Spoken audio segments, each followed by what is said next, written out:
বাংলাদেশের সংবিধান এই শর্তগুলোকে অমান্য করেছে। বাংলাদেশের সংবিধান সাথে রাখবেলা বলা হয়েছে বাংলাদেশের সমাজ ও রাষ্ট্রের এই প্রজাতন্ত্রের সকল ক্ষমতার মালিক এই দেশের জনগণ। বলেন নাউজুবিল্লাহ। আর কোন বলছে সকল ক্ষমতার মালিক একমাত্র আল্লাহ, চূড়ান্ত মালিকানা আল্লাহ। মানুষের সমাজ রাষ্ট্র বাদ দিয়ে বলছে না, সমাজ রাষ্ট্র সব পৃথিবী চূড়ান্ত মালিকানা একমাত্র আল্লাহ। তাহলে এই মালিকানা বাদ দিয়ে মালিকানা কার উপর আরোপ করেছে? জনগণের উপর। এটা কোরআন বিরোধী হয়েছে কিনা বন্ধুরা? জনগণ ভোটের মাধ্যমে এমপিদেরকে আইন মানার অধিকার দেয়। আইন মানার অধিকার কার?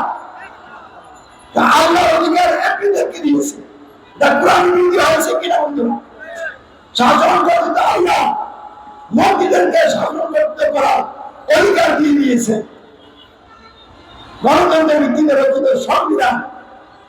এই সংবিধানটা স্পষ্ট কোরআন বিরোধী সংবিধান। এই সংবিধান সুদের অনুমতি দিচ্ছে না, দেয় না।